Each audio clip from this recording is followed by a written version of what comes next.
good afternoon, wherever you are. What is the formula of success? People always ask me, Japa, what is the formula? What is your formula for success? I remember, I attended many seminars in the past, and there's this guy, he just asked each and every one of us, okay, like what percentage we would put on I,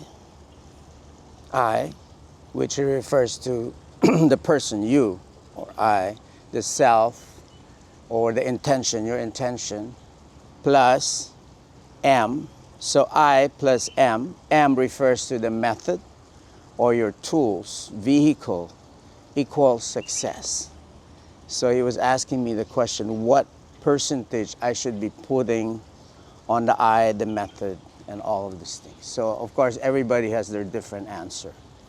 But my take on that one is that for there to be success, first we must be very clear in creating our intention. Intention comes from you, nobody else. Your intention must be clear. Your intention would be your desire or your want to achieve something, whether materially or spiritually. Your intent must be very clear. Now, most people are not very clear of their intention. And a lot, we kind of like, especially if you're trained in school, you're not taught to create an intention because you're working for someone, yeah? You're taught how to work for someone. But it's important, if you want to be an entrepreneur, is that you have to be very clear with your desire and your intention.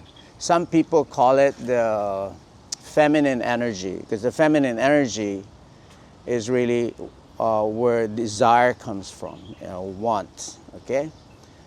Then, the M, or your method, could be anything. Your method could be any tool. It could be, if you cannot, they say, if you cannot walk to your destination, crawl.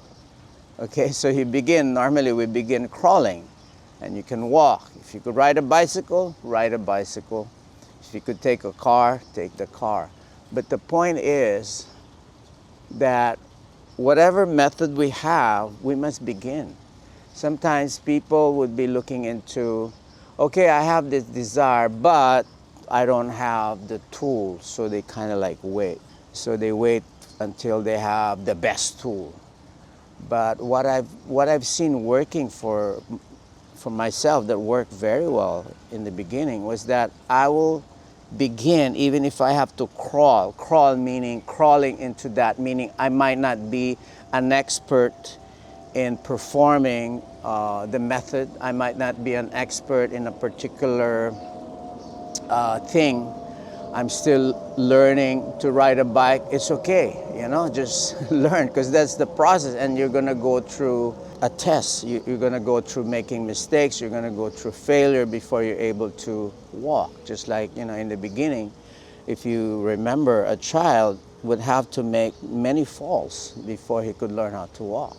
If you remember riding a bicycle, right, there are many falls that you had to make before you're able to ride a bicycle.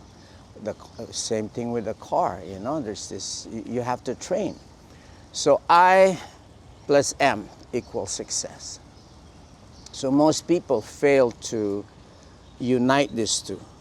They have intention, but they don't do the work that entails. They don't try to create a method.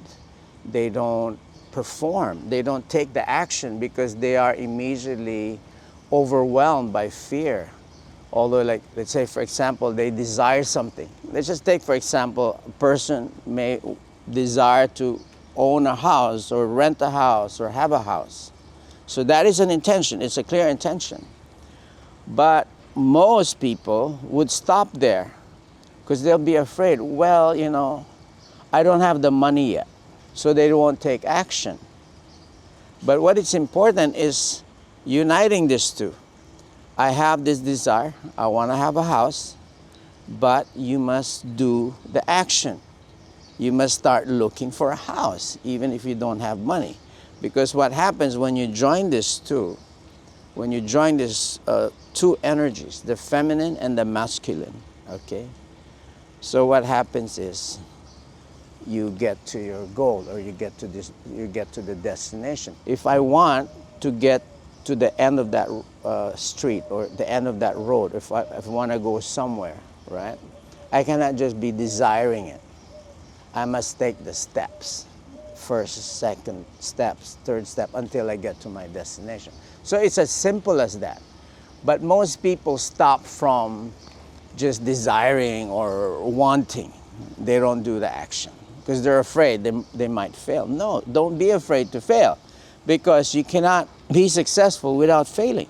So you got to go through the process. I always use this as an example because I loved baseball as a sport when I was a kid. I remember first swinging a bat. You cannot hit the ball. The ball would be traveling like 60, 70 kilometers an hour. Hitting it was like nearly impossible. So you swing and you swing, you keep on trying and trying, and sometimes you get frustrated because you're not even hitting the ball, and people are laughing at you. So remember when we were kids, people would laugh because you swing and you only have three strikes or 3 attempts and you're out, okay? And you got to do this, and so how? And you would see people that they could hit the ball and hit a home run, and like you would wonder, how did they do that? And you would realize when you speak to them that they swang and they miss thousands of times before they're able to even hit the ball with their bat. So in any sports it's like this, in any business it's like this, in any attempt, in any endeavor that you do, right? Expect to be making mistakes, expect to be failing. So if you're not, if you're not up to failing, you don't like to fail, then you cannot get to your destination. It's simple as that. So I will leave you with this very important thought, combine the two. And then you'll be able to reach your goal, reach your destination. Materially or spiritually, it's the same. You have to endeavor. You have to have clarity in your desire. You have to have clarity in your intention, and join it with taking action. So you have the feminine and the masculine energy. Feminine energy, masculine energy. You unite them, then you got a produce. You get a child. That's basically what nature has created. Female and male. There must be 2 for there to be progeny. So similarly, if you want to have some, what they call it right now, it's very famous right now, you Google it, manifestation. People want to manifest something. You want to manifest something. You want to reach your goal. You want something to appear from nowhere, okay? You want to achieve something. You must use your creative energy. You must use your feminine energy and join it with your masculine energy, which is action, taking action. Then you have your progeny, you have your manifestation. Okay? Thank you so much.